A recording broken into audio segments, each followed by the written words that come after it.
มีดอกทุกต้นเลยทุกคนนี่มีแห้งดกเลยนะพันธุ์หงเป่าซื้อนะทุกดกแหงพูดนะหงเป่าซื้อสีดาใจแดงเนาะใจแดงนี่อันนี้ดอกเริ่มบานละ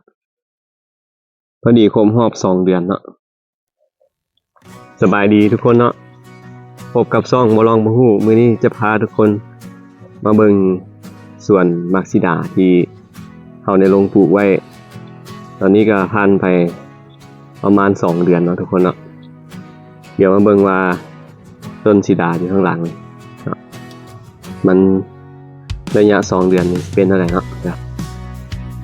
ตัวนี้มันซิดาพันธุ์หงเป่าซื้อเนาะหรือว่าพันธุ์ใจแดง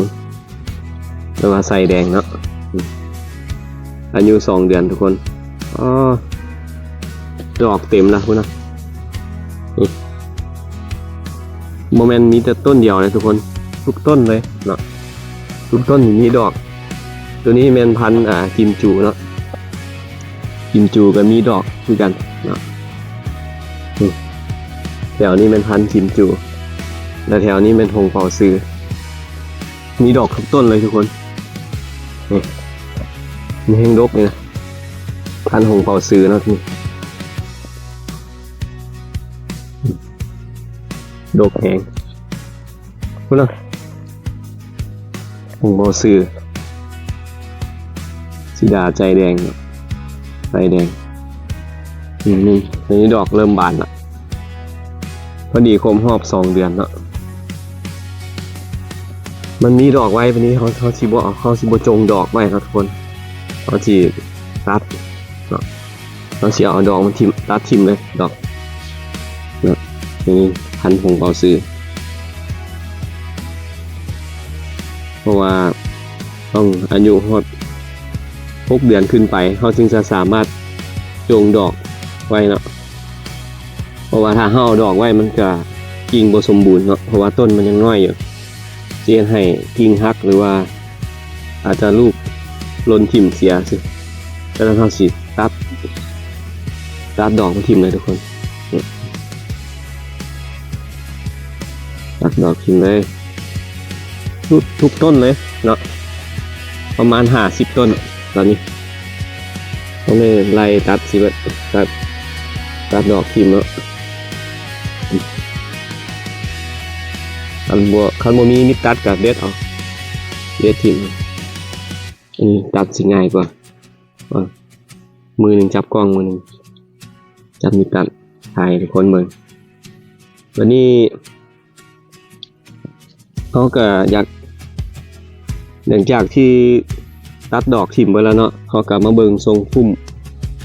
มอันมันนี่เขาก็สิตัดยอดเนาะเพื่อให้มันแตกตัดยอดออก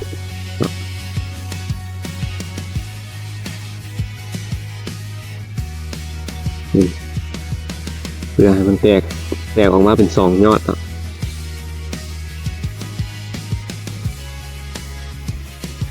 ตัดออกเลย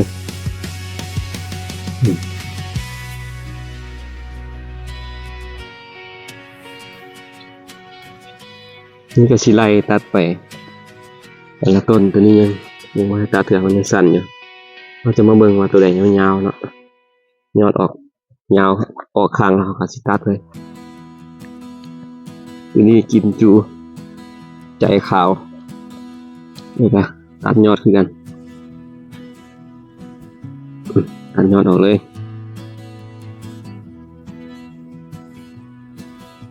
ตัวนี้บุ้งมันอยากกินละบุ้งอยากเข้าละมื้อนี้ที่เอาสารไล่แมงไหม้มาฉีดอยู่นี่ก็ดอกเริ่มออกตัดทิ่มเลยดอกนี่ก็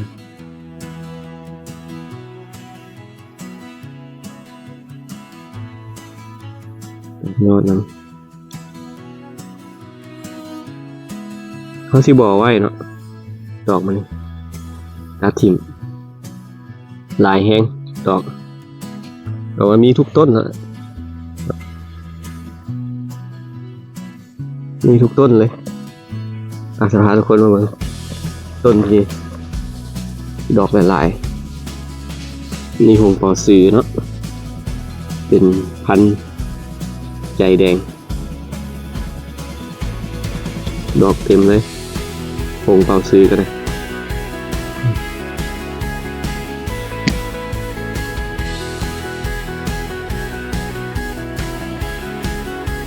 ยอดออก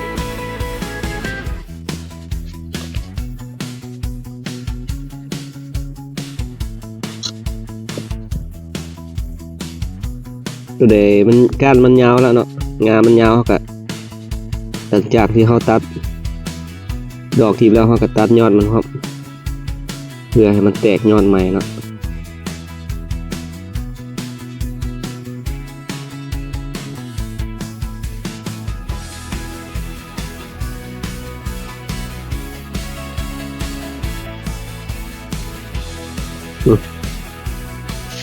ตอนนี้มีดอกเต็มเลยทุกคน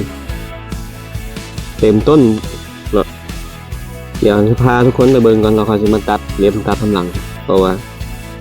จะคลิปมันจะยาวเกินไปเนาะเราสิตัดทำหลังเป็นพันธุ์หงปอซือนะทุกคนเนาะเป็นพันธุ์ว่ามาซิดาพันธุ์นักพันธุ์นี้เพราะว่ามันออกดอกยากเวลาออกดอกมาแล้วก็คันอายุมันบ่ได้หรือว่าเขาดูแลมันบ่ได้บ่ทั่วถึงน้ำมันบ่พอมันสิดอกมันสิหล่นทิ่มเนาะฉะนั้นถ้าให้มันอายุ6 เดือนขึ้นไปเขาก็สิจงดอกไว้พุ่นน่ะเห็นบ่เต็มเบิดเลยดอกนะทุกต้นนะทุกคนเนาะทุกต้นมีดอกเบิดภาคนี้ก็กิมจูภาคนี้หงเปาซือเนาะเห็นบ่บ่มีต้นไหนสิบ่มีดอกมีเบิดเพียงแต่ว่าบางต้นก็ดอกหลายบางต้นก็ดอกหาก็ขึ้นเนาะบ่หลายปานใดทีนี้ก็ปลูกได้อาทิตย์ปลายเนาะเกือบ2 อาทิตย์ละทีนี้ก็กำลังแทงยอดเนาะบริเวณประมาณ1 ไร่เนาะในบริเวณนี้ที่เฮาลงใหม่รวมเบิดก็130 ต้นเนาะมาเบิ่ง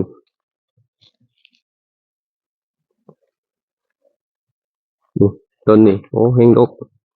อันนี้เป็นกิมจูเนาะชิดาใจขาวมักชิดาต้นชิดาอายุ2 เดือนดอกเต็มหมดละทุกคน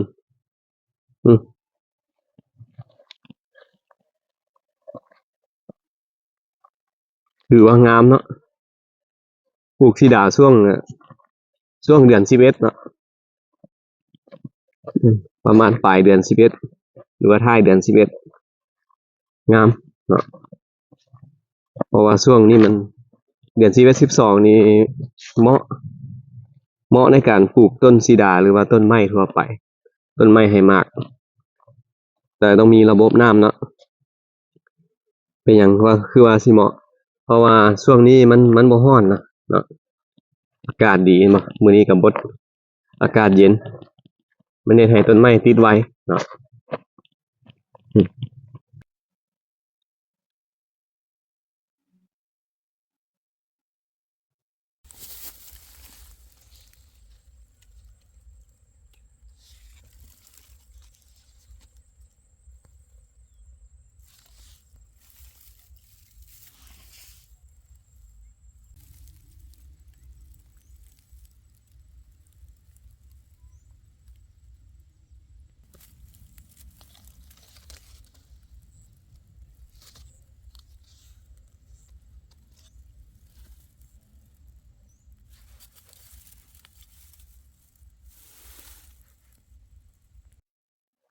แล้วทุกคนหลังจากที่เฮา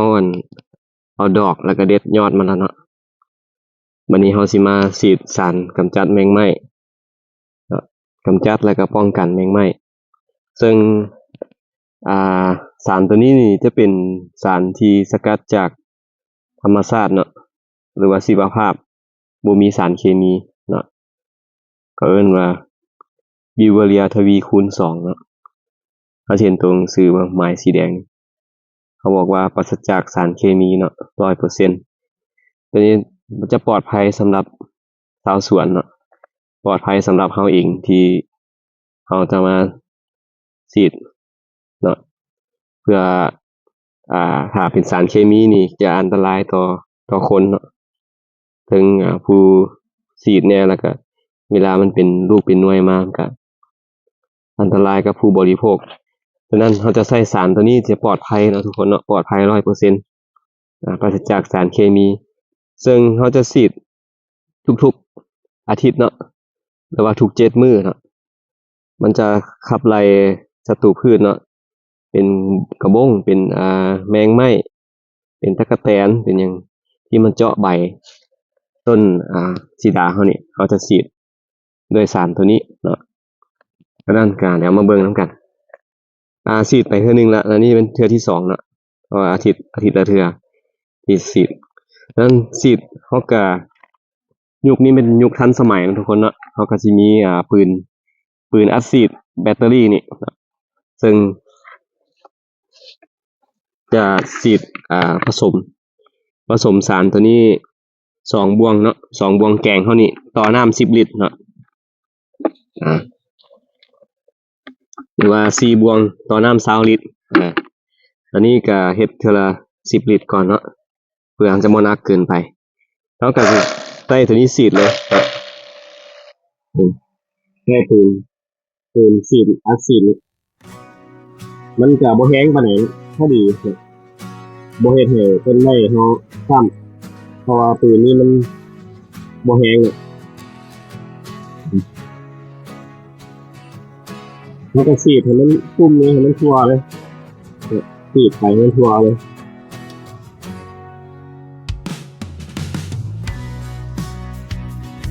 สารตัวนี้นี่เราจะฉีดดูๆเอาทุกคนเนาะเพราะว่ามันบ่แม่นสารเคมีเด้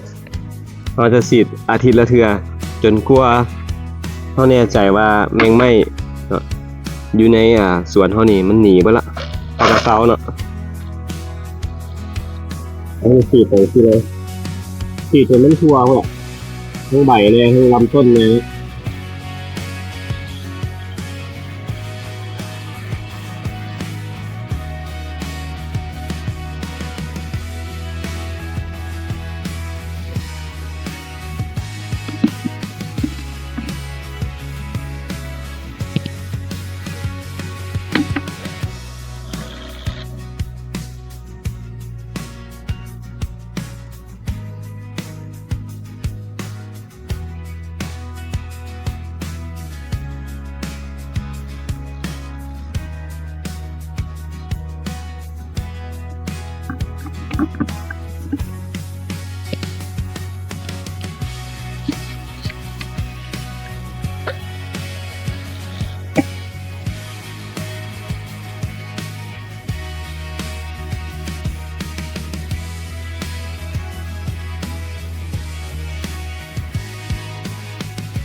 เห็นหมดวิญญาณ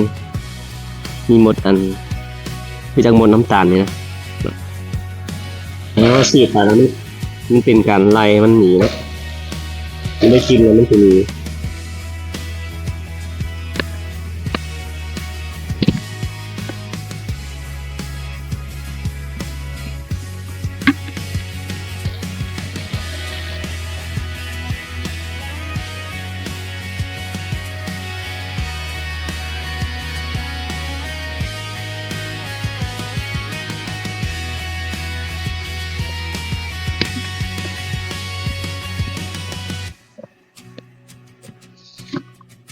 ก็สิฉีดต้นนี้ให้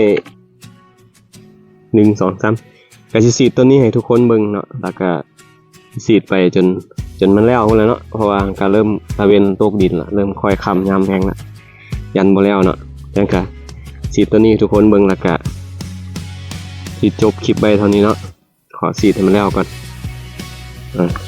ขอบใจทุกคนสำหรับที่เข้ามารับชมรับเบิ่งเนาะแล้วก็กดติดตามให้อย่าลืมกดกระดิ่งแจ้งเตือนกดไลค์กดแชร์นำเด้อทุกคนนะ เนาะกดกระดิ่งแจ้งเตือนเพื่อจะอัปเดตคลิปใหม่ๆให้ทุกคนเบิ่งต่อไปกันเดี๋ยวทุกคนจะได้เบิ่งนํกัน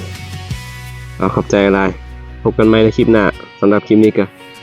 ขอตัวซีดนี่ก่อน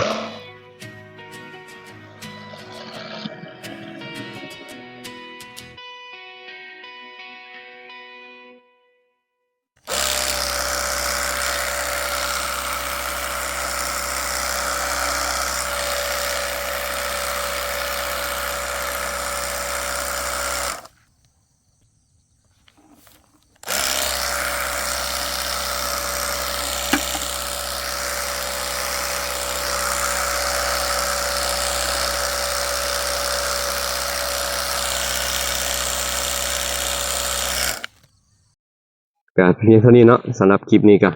บ่มีหยังหลายมีแต่มาถ่ายทุกคนเบิ่งว่าต้นสีดา2 เดือนเท่านี้มันมีขนาดนี้ใหญ่ถึงขนาดนี้แล้วก็มีดอกแล้วเนาะดอกดกหลายเต็มต้นเลยท่านผู้ใดอยากรู้สูตรปุ๋ยว่าเฮ็ดแนวใดเนาะคอมเมนต์ไว้เนาะเดี๋ยวสิบอกเดี๋ยวสิตอบในคอมเมนต์เนาะเพื่อบ่ให้คลิปนี้ยาวเกินไปก็ขอตัวกันละขอบใจทุกคนที่เข้ามาเบิ่งมารับชมแล้วก็กดติดตามให้เนาะผู้ใดยังบ่ได้กดติดตามก็ผู้ใดเบิ่งคลิปนี้แล้วก็อย่าลืมกดติดตามให้นะทุกคนพบกันใหม่คลิปหน้าแล้วจะอัปเดตจากต้นสีดาเฮาอายุประมาณ 4-5 เดือนละสิอัปเดตให้ทุกคนเบิ่งเพิ่มอีก